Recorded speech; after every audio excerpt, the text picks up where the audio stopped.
Assalamualaikum warahmatullahi wabarakatuh. Halo semua.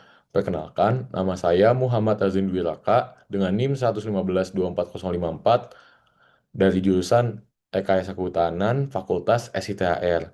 Pada kesempatan kali ini, saya ingin menjelaskan dan mempresentasikan tentang efektivitas reboisasi terhadap pemulihan ekosistem di kawasan hutan Gunung Manglayang, Batu Kuda, Kabupaten Bandung. Sebelumnya, sumber dari presentasi ini adalah makalah dari kelompok 08. Prakata. Makalah ini disusun untuk memenuhi tugas mata kuliah tata tulis karya ilmiah pada semester 2 tahun akademik 2024-2025. Tujuan penulisan adalah untuk mengetahui seberapa efektif metode reboisasi dalam memulihkan ekosistem di kawasan hutan Gunung Manglayang, Batu Kuda, Kabupaten Bandung. Ucapan terima kasih kepada Dr. Tri Sulistianing Tias, selaku dosen pengampu mata kuliah TTKI kelas 08 SITHR 2025, Institut Teknologi Bandung.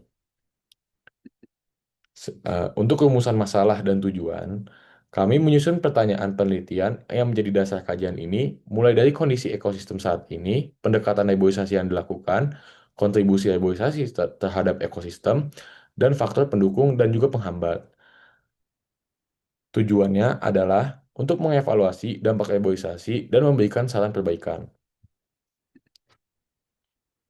Untuk metode penelitian, kami menggunakan metode metode deskriptif analitis berdasarkan studi literatur, yaitu menganalisis berbagai sumber data sekunder terkait reboisasi di Gunung Manglayang. Jadi ini bukan observasi lapangan langsung, melainkan pengolahan data dari berbagai referensi yang valid. Teori dasar dari reboisasi. Reboisasi merupakan kegiatan penanaman kembali hutan yang rusak untuk mengembalikan fungsi ekologis, ekonomi, dan sosial. Reboisasi lebih dari sekedar menanam pohon. Perlu teknik yang benar dari memilih jenis tanaman yang cocok, pengolahan lahan yang tepat, sampai perawatan pasca tanam. Kondisi kawasan Batu Kuda. Kawasan ini berada di lereng Gunung Manglayang dengan ketinggian 1150 hingga 1300 meter di atas permukaan laut dengan luas kiranya adalah 20 hektar. Dan di lereng Gunung Manglayang ini dikenal sebagai bumi perkemahan. Sayangnya, aktivitas wisata menyebabkan kerusakan vegetasi, penurunan kualitas tanah, dan pencemaran air karena sampah. Jenis tanaman dan metode. Jenis-jenis pohon ini dipilih karena mempunyai nilai ekologis dan adaptif terhadap kondisi setempat. Tanaman yang dipilih adalah pucuk merah, pinus, puspa, mahoni, dan eukaliptus. Dengan metode reboisasi dilakukan dengan menanam langsung bibit, kemudian dirawat. Yang penting masyarakat dilibatkan melalui LMDH sehingga menumbuhkan rasa saling memiliki. Peran masyarakat dan lembaga. Kolaborasi antara masyarakat dan institusi sangatlah penting. Masyarakat setempat terlibat aktif dalam perawatan dan pemantauan. Ruatan hutan juga memperkuat makna budaya dari pelestarian lingkungan. Nah, untuk lembaga LMDH sebagai pengawas dan sarana pembantu penanaman. Perhutani memberi penyuluhan tentang pembibitan, sedangkan untuk pendekatan budaya itu dilakukan oleh masyarakat. Nah, untuk indikator pemulihan, berikut merupakan indikator-indikator yang menunjukkan bahwa ekosistem ini dapat mulai pulih. Dimulai dari vegetasi tumbuh atau flora yang terlihat cukup sehat kembali, lalu satwa yang kembali dan tanah lebih baik, bahkan udara bersih ditunjukkan dengan tumbuhnya lichen di kulit pohon, serta air yang memiliki kebasahan yang cukup baik. Sebelum dan sesudah erosi. Kawasan ini sangat rawan erosi dan minim vegetasi. Namun sesudahnya terlihat bahwa vegetasi meningkat, kualitas air dan tanah membaik, serta fungsi resapan air juga meningkat. Ini terlihat dari citra spasial dan studi biofisik. Tantangan dan kendala. Program ini masih menghadapi banyak tantangan, misalnya pendanaan belum cukup untuk pemeliharaan jangka panjang, dana terbatas. Selanjutnya adalah ada pula masyarakat yang belum aktif terlibat, serta beberapa lahan juga terlalu rusak untuk ditanami tanpa rekayasa tambahan.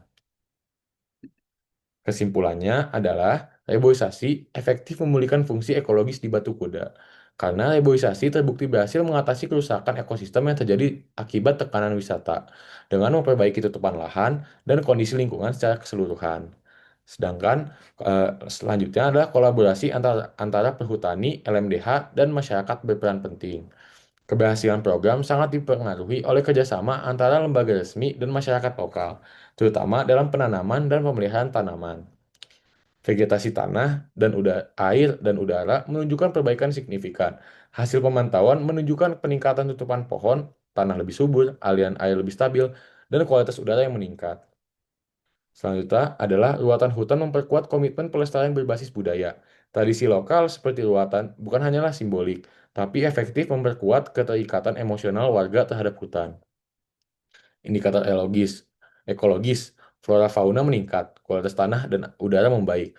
Munculnya kembali hewan liar dan tumbuhan bawah, serta tumbuhnya lichen jadi bukti bahwa kondisi ekosistem mulailah pulih. Tantangan tetap ada, seperti pendanaan, pemeliharaan jangka panjang, dan juga partisipasi yang kurang. Meski program berhasil, masih ada hambatan dari segi dana, keberlanjutan perawatan, dan keterlibatan warga yang belum merata. Yang terakhir adalah keberlanjutan bergantung pada dukungan kebijakan dan keterlibatan warga. Agar dampaknya jangka panjang, dibutuhkan regulasi pemerintah yang mendukung serta edukasi berkelanjutan bagi masyarakat. Sekian dari saya. Nah, nama saya Muhammad Azim Wiraka dengan NIM 115.24054 mengucapkan terima kasih. Wabillahi taufiq walhidayah. Wassalamualaikum warahmatullahi wabarakatuh.